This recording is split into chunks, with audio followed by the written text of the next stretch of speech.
बिस्मिल्लाहिर्रहमानिर्रहीम। अस्सलाम वालेकुम स्टूडेंट्स, क्या हाल है जी। अल्लाह से दुआ करता हूँ कि आप सब लोग खैरियत से होंगे। स्टूडेंट्स, आज का हमारा टॉपिक है CS101 असाइनमेंट नंबर 2।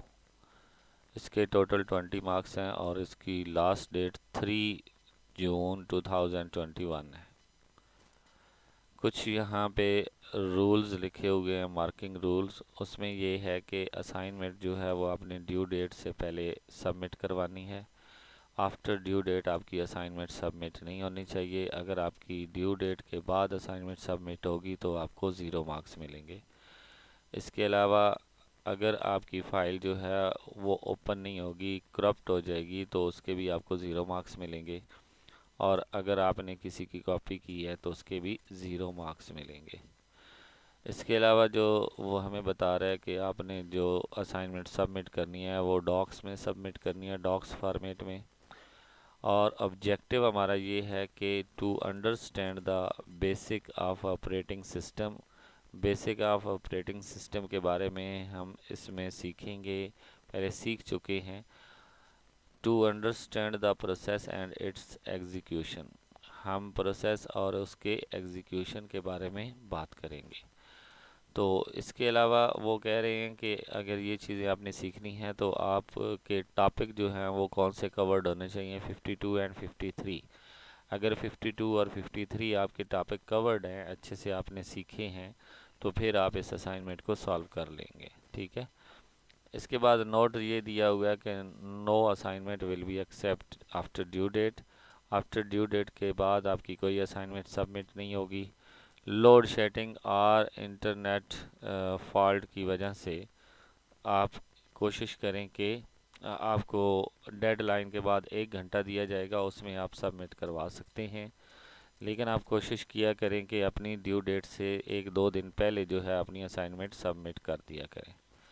इसके बाद वो कह रहे हैं कि if you find any mistake or a confusion in a assignment question statement, अगर आपको क्वेश्चन स्टेटमेंट में कोई कन्फ्यूजन है या कोई आपको लगता है मिस्टेक है, तो आप अपने इंस्ट्रक्टर से जो है वो उसके बारे में बात कर सकते हैं, लेकिन after the deadline.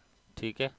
Before the deadline भी कर सकते हैं और आफ्टर द डेडलाइन भी आप no queries will be the entertain in this regard, यानी कि आफ्टर डेडलाइन के बाद आपकी कोई बात नहीं सुनी जाएगी। अगर क्वेश्चन में कोई इशू है तो आप डेडलाइन से पहले अपने इंस्ट्रक्टर को, ये ईमेल एड्रेस उनका दिया हुआ है, इस पे आप जो है वह अपना क्वेश्चन पूछ सकते हैं। ठीक है।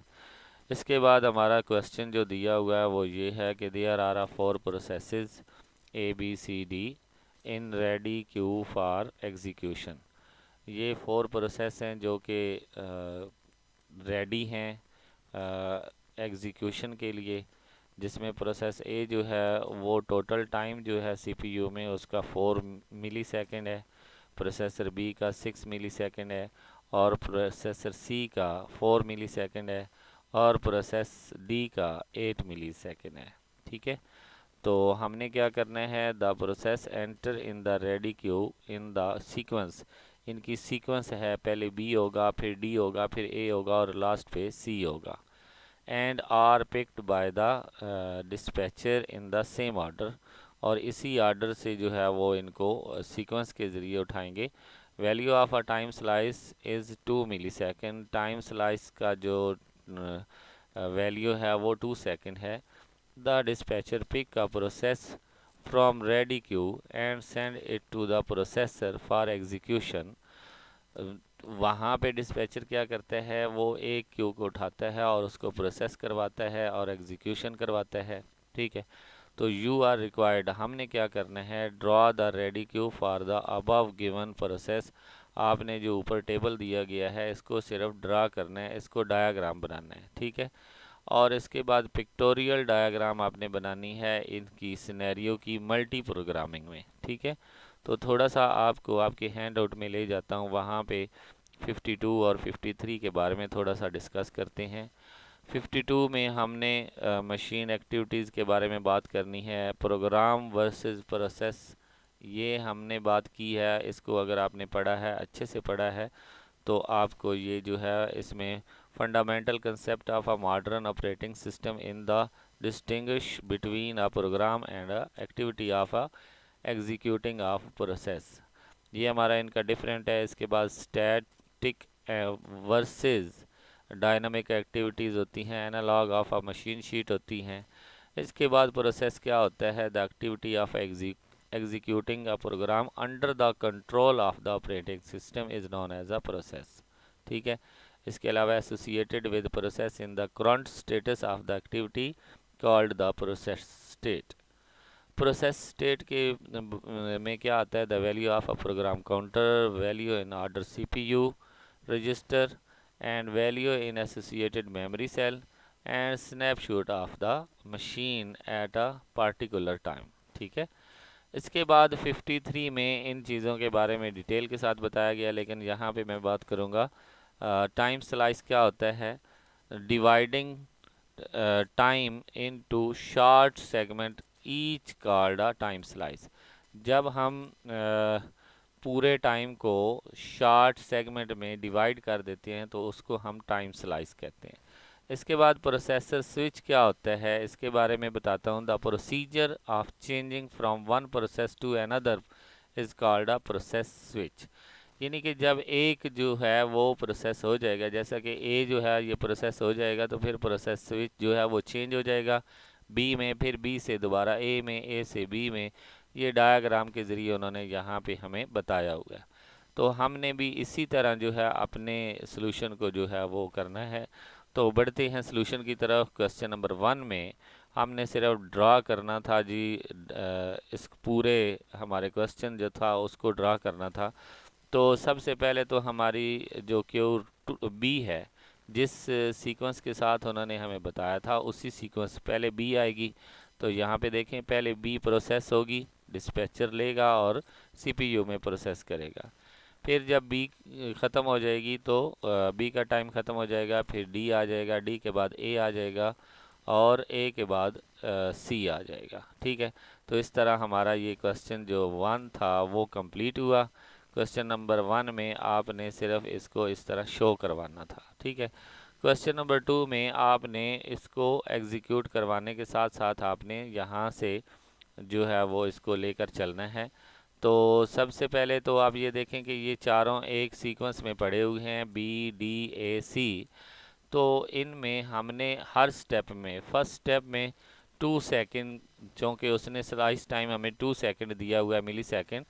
तो हमने इसमें से 2 सेकंड जो है हर स्टेप में, पहले एक स्टेप जो है वो प्रोसीड हुआ, यानी कि ये प्रोसीड हुआ तो इसमें से 2 मिली सेकंड माइनस हो जाएंगे, तो पीछे इसके 2 मिली सेकंड रह जाएंगे।